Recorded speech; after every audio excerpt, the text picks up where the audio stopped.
पता ना डाबर आमले लाते हो तो सिर के वाल हो पे क्या खा लोगे तो अंदर मजबूत हो जाना।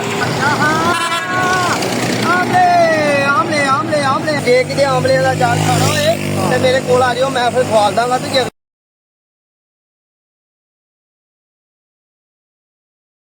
राजी हो तबीयत है ठीक है, मामला तो जिंदगी ठीक है। अज भाई असी गए अपने आप बूटे चुक के पिछा करने, महकमे ने कहा कि तुम भी चलो पिछा, ठीक है। तो तुहाडे चार शेयर करना, चार ते वाला कादा आमलियां दा। आ बंदा आमले लेंदा फिरदा है, बड़ी देर बाद मैनूं लगे। अस्सलाम वालेकुम।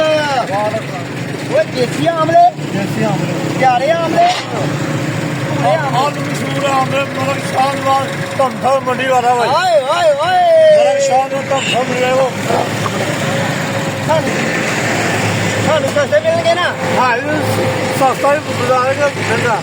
अच्छा मशहूर मतलब शानदार मंडी वाला। हाँ अल मशहूर 50 साल मंडी हो गए घर दे खट्टे आमले का चार ते सियाने की गल दा स्वाद बाद चलदा।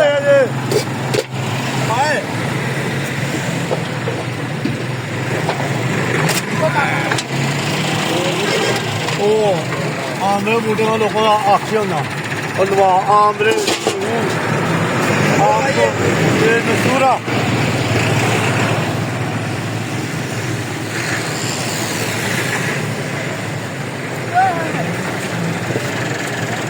थोड़ा खुश का स्वाद है। पता ना डाबर आमले लाते हो तो सिर के वाल हो पे क्या खा लोगे तो अंदर मजबूत हो जाना। हाँ जी गल का कोई शक नहीं।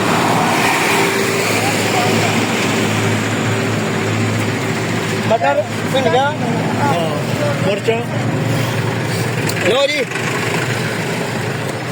तुम बखाए ना आमले आ वाले मैं लोगों को आखना आमले बूटे उत्थे जाकर लियाओ, मसूरे बूटे लियाओ। मसूरे है ने, आमले भी है ने।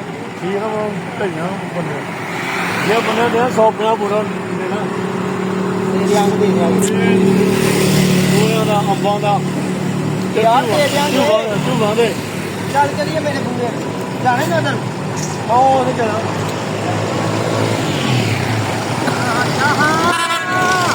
आमले आमले आमले आमले आमले आमले आमले आमले आमले आमले आमले आमले आ गए। लो जी पहली बारी मैं अपने बच्चों को अचार आमलियां का खवाया। नींदे लैने ने कि थोड़े लैने?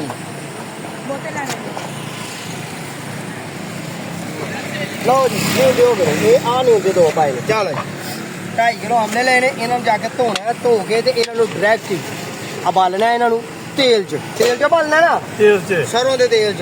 जिन्ने दे आमले उन्ने दा सरों का तेल। बाबा जी याद रखियो, अपने तो अपने प्यार का ख्याल रखियो। ते जे किते आमले का अचार खाना होए ते मेरे कोल आ जाओ, मैं फिर खवाल दांगा। तो जे अगले साल आओगे तो फिर मैं नहीं खवालदा। मलिक शाहनवाज जिंदाबाद। अस्सलाम वालेकुम।